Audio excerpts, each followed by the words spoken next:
Let us introduce you to Socrates. He was renowned for his hideousness, a short, ugly, odd-looking man, poorly clad, and utterly indifferent to the criticism of his habits or appearance, but a man to whom everyone listened when he began to speak. His friends also spoke often of his lack of bathing and shoes. All that we know about Socrates we know from the accounts and dialogues of his student Plato, and accounts from Socrates' friends.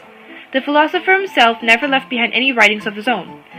Socrates was born 470 BC to Sophroniskes, an Athenian stonemason and sculptor, and Phainarete, a midwife. Growing up, Socrates studied music, grammar, and gymnastics, which were the common subject of study for a young Greek at the time. After finishing school, he followed in his father's footsteps and became a sculptor. During the Peloponnesian War, Socrates served on one of the northern campaigns. During his time in the army, Socrates amazed everyone with his ability to withstand hunger, thirst, and a harsh Thracian winter. One of his friends at the time said of Socrates, quote, "His fortitude in enduring cold was surprising. There was a severe frost, for the winter in that region is really tremendous, and everybody else either remained indoors, or if they went out, had on an amazing quantity of clothes, and were well shod, and had their feet swathed in felt and fleeces. In the midst of these, Socrates, with his bare feet on the ice in his ordinary dress, marched better than the other soldiers who had on shoes." Socrates was said to be a very odd little man. A young friend who had been in the military alongside him recounted how Socrates had, quote, "started wrestling with some problem or other about sunrise one morning, and stood there lost in thought. And when the answer wouldn't come, he still stood there thinking and refused to give it up. Time went on, and by midday the troops began telling each other how Socrates had been standing there thinking ever since daybreak. And at last toward nightfall some of the Ionians brought out their bedding after supper, partly to see whether he was going to stay out there all night. Well, there he stood till morning, and then at sunrise he said his prayers to the sun and went away." After his service in the war, Socrates, now an old man at the age of 60 years, settled back in Athens. He also held one or two offices of state and was known for his refusal to do what he believed to be wrong. On one occasion, he refused to obey orders that were given to him because he believed that obedience would involve him in doing what he thought to be wrong. Xenophon, one of his friends, said of Socrates, quote, "No one ever heard him say or saw him do anything impious or irreverent, and he was so piously and devoutly religious that he would take no step apart from the will of heaven." Socrates was also a teacher. He used the style of teaching we now know as the Socratic method. In his endless search for truth, he wanted to get at the foundation of people's beliefs. Why did they see the world the way they did? He would question the next man across his path relentlessly about their convictions until he got them to contradict themselves. Socrates was never cruel or descending. He simply asked questions in a polite and respectful manner until he unearthed the flaws in the other person's point of view. Socrates believed that he had found the key to wisdom, asserting only those who admitted they didn't know everything were truly wise.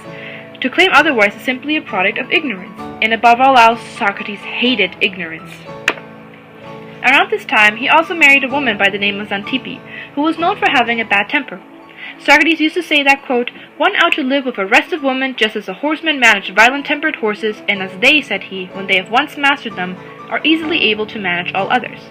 So I, after managing Xantippe, can live with anyone else whatever." Aside from comparing living with his wife to the training of an unbroken horse, it seems that he managed to get along enough to have 3 sons. In 404 BC, Athens surrendered to Sparta. The Spartans forced the Athenians to replace their democratic government with a group of 30 tyrants. The tyrants took away valuable property and executed hundreds of citizens. Although Socrates opposed the new rulers, it was well known that he also disliked democracy. When the 30 tyrants were forced to leave Athens in 304 BC, the city's democratic government was restored. But because of his connection to the tyrants and his criticism of the democracy, the Athenian government felt that Socrates was a bad influence, particularly since he ridiculed democratic leaders. Afraid that Socrates would disturb the peace that had just recently returned to the city, the philosopher was asked repeatedly to stop his teaching and criticism of the government. When he refused, he was brought to trial and accused of denying the gods, introducing new deities, and worst of all, corrupting the youth of Athens with his teachings. Socrates had 3 main accusers, the youngest of which was a poet by the name of Meletus. In those days, accused people would be charged with a crime and brought to trial by anyone. The case had to be presented and a verdict rendered in 1 day to ensure swift justice. The fate of those brought to trial rested in the hands of a jury that could range from 101 to 1,001 citizens. There was always an odd number to ensure there would be no tie votes.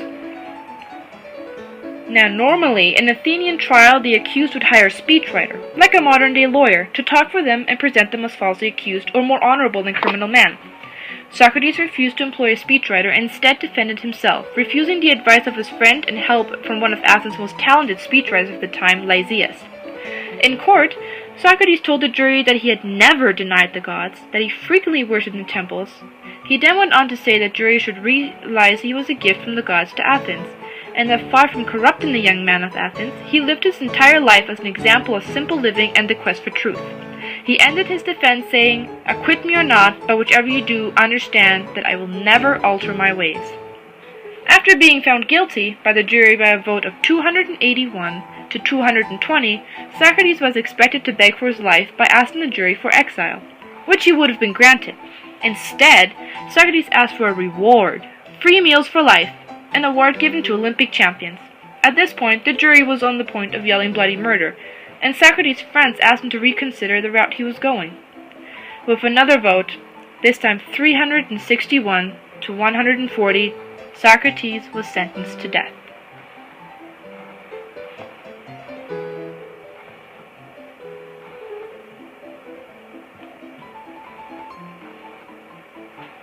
Usually, a death sentence was carried out within 24 hours of the verdict. However, Socrates took place several weeks later due to the offerings that Athens sent every year to the temple of Apollo on the sacred island of Delos.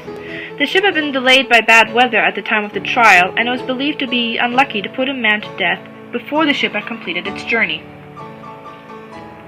During the weeks leading up to his death, Socrates was visited by friends and family, still teaching every opportunity that he got. On the day that was to be his last, he said goodbye to his wife and children and prepared to drink the hemlock poison, surrounded by friends. Having sent the women and children away in order to avoid the tears, Socrates wasn't too pleased when his friends were the ones to start sobbing and wailing. After telling his comrades to stop acting like hysterical women, Socrates sipped the hemlock and paced around his cell before growing too weak and lying down. Socrates welcomed death, saying, "The hour of departure has arrived, and we go our ways, I to die and you to live. Which is better, I do not know." His final words were to his friend Crito. Socrates asked him to pay a final debt, a rooster to the god of medicine, Aesculapius. With this last request, the father of Western philosophy died rather peacefully. We hope you enjoyed this video. Be sure to subscribe to our non-existent YouTube channel for no further videos, and give this video a thumbs up, right now, with your actual thumb.